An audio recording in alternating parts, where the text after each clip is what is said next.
il y a un silence particulier, celui qui s'installe quand tu réalises que vous n'avancez plus au même rythme. Tu parles d'évolution, il parle de confort. Tu veux comprendre, il veut éviter. Tu rêves plus grand, il t'accuse d'en demander trop. Et là, au fond de toi, tu sens ce décalage grandir, ce fossé entre celle que tu deviens et celui qu'il reste. Ce n'est pas de la colère, ni du mépris. C'est juste une évidence. Ton âme a pris de l'avance. Et maintenant, tu dois choisir. Continuer à te diminuer pour le garder, ou continuer à grandir, même si ça veut dire marcher seul un temps. Ce n'est pas une rupture, c'est une renaissance. Mes reines, aujourd'hui, on va parler d'une réalité que beaucoup d'entre vous ont vécue, souvent en silence. Celle d'aimer quelqu'un qui refuse de grandir. D'être dans une relation où toi, tu évolues, tu te remets en question, tu cherches à devenir meilleur. Et l'autre reste figé. Il reste dans ses blessures, ses habitudes, sa peur du changement. Tu as beau parler, expliquer, encourager, rien n'y fait. Et à un moment, cette stagnation devient douloureuse. Parce qu'aimer quelqu'un qui ne veut pas grandir, c'est un peu comme vouloir danser avec quelqu'un qui refuse de bouger. Tu avances, mais tu es seul à avancer. Alors que faire quand l'autre ne grandit pas? Comment gérer cette frustration sans perdre ton énergie, ton amour-propre, ni ton évolution personnelle? C'est ce qu'on va explorer aujourd'hui. Pas en théorie, mais à travers une vision lucide, humaine et empouvoirante. Parce que tu ne peux pas sauver quelqu'un qui ne veut pas se sauver lui-même. Mais tu peux choisir comment tu marches à côté, ou si tu décides un jour de marcher seul. Avant d'agir, il faut comprendre. Beaucoup de gens ne grandissent pas non pas parce qu'ils sont mauvais, mais parce qu'ils sont prisonniers de leur propre schéma. 1. La peur du changement. Changer, c'est affronter l'inconnu. Et pour beaucoup, l'inconnu fait plus peur que la souffrance qu'ils connaissent déjà. Ils préfèrent un mal familier à un bien incertain.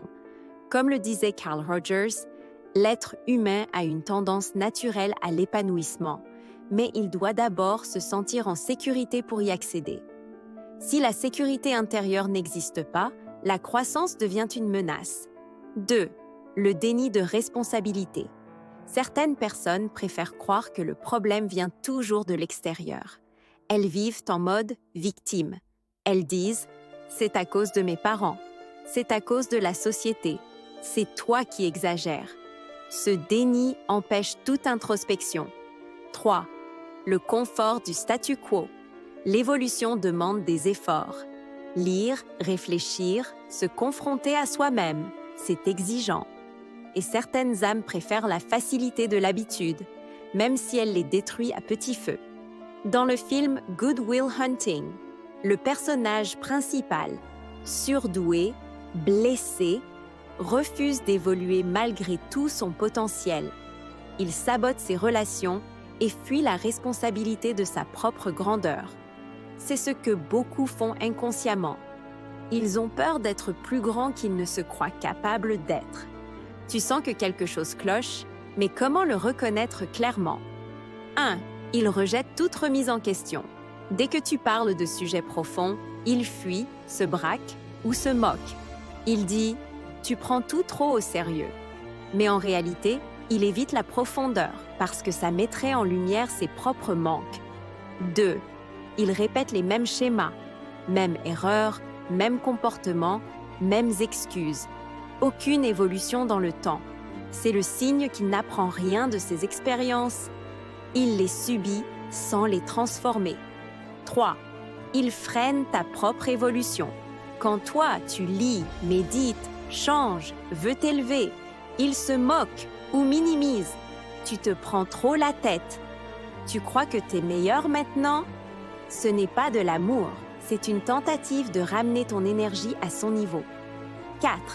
Il crée du déséquilibre émotionnel. Parce que tu avances et que lui reste figé, la relation devient lourde. Tu finis par te sentir coupable d'avoir grandi. Et c'est là que tu commences à te rétrécir pour garder la connexion. Et c'est ça le piège. Ne pas te trahir pour rester aimé. C'est une question essentielle. Si tu vois que l'autre ne veut pas grandir, pourquoi restes-tu?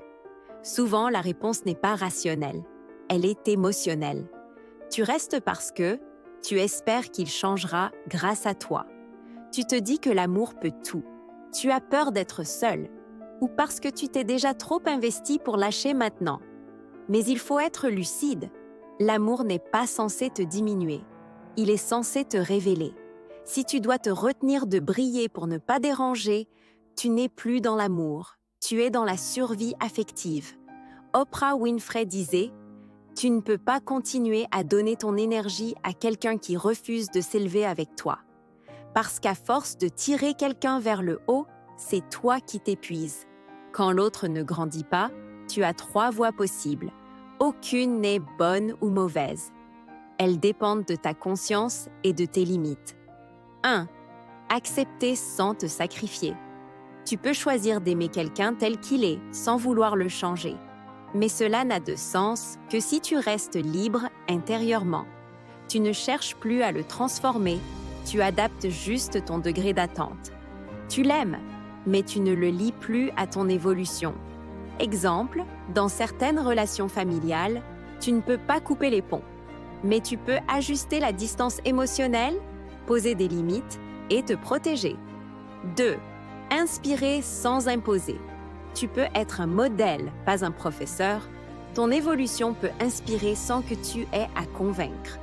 Parfois, le simple fait de te voir grandir peut réveiller l'autre. Mais s'il ne se réveille pas, tu n'attends plus. Tu vis ton chemin avec amour et dignité. 3. Partir avec conscience. Parfois, le choix le plus aimant, c'est de partir. Pas dans la colère, mais dans la lucidité. Parce que rester dans un lien stagnant, c'est trahir la vie en toi. Et la vie en toi veut évoluer. Comme le disait Elizabeth Gilbert, auteure de Eat, Pray, Love. La vraie liberté, c'est quand tu choisis le courage plutôt que la peur, même si cela signifie perdre quelqu'un. Tu ne peux pas forcer quelqu'un à grandir, mais tu peux continuer à grandir malgré lui. Continue à te nourrir intellectuellement et spirituellement. Lis, médite, crée, explore. L'énergie de croissance attire les âmes compatibles. Entoure-toi d'êtres qui t'élèvent. L'évolution aime la compagnie de ceux qui vibrent haut. Plus tu t'élèves, plus tu attires des connexions conscientes. Transforme la douleur en sagesse. Ne te ferme pas, ne deviens pas cynique. Utilise cette expérience comme un tremplin. Parce qu'un cœur blessé peut devenir un cœur éclairé s'il choisit de comprendre plutôt que de s'aigrir. Ma reine, tu peux aimer quelqu'un profondément, sincèrement, sans que ce soit suffisant pour le faire grandir. Et c'est une des leçons les plus dures à accepter. Parce que quand on aime, on croit que notre amour a un pouvoir magique. On pense que notre patience, nos efforts, notre lumière vont finir par réveiller l'autre. Mais parfois, l'autre ne veut pas se réveiller. Il dort dans ses certitudes, dans ses peurs, dans ses blessures non guéries. Et tu ne peux pas le tirer hors de ce sommeil sans t'y perdre toi-même. Grandir, c'est un choix individuel. Et ce choix, tu ne peux le faire à la place de personne. Tu peux montrer le chemin, tendre la main, mais tu ne peux pas marcher pour quelqu'un d'autre. Ce n'est pas ton rôle de sauver. Ce n'est pas ton rôle d'éduquer, de corriger, de réparer. Ton rôle, c'est d'incarner ton évolution, de vivre ta lumière, même si elle en éblouit certains. Et je sais, c'est difficile de s'éloigner de quelqu'un qu'on aime encore.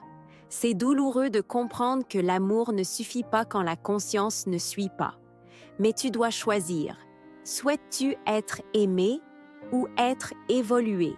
Souhaites-tu rester confortable ou devenir libre? Parce que la vraie maturité, c'est de comprendre que tu peux aimer quelqu'un, tout en acceptant qu'il ne soit pas capable de t'accompagner dans ta croissance. Et dans ce cas-là, ton devoir, c'est de ne pas te trahir. Reste fidèle à ta mission intérieure. Reste fidèle à ton élan d'âme. Tu ne peux pas rétrécir ta lumière pour rester dans une pièce où les autres refusent d'ouvrir les rideaux. Laisse partir ce qui ne veut pas grandir.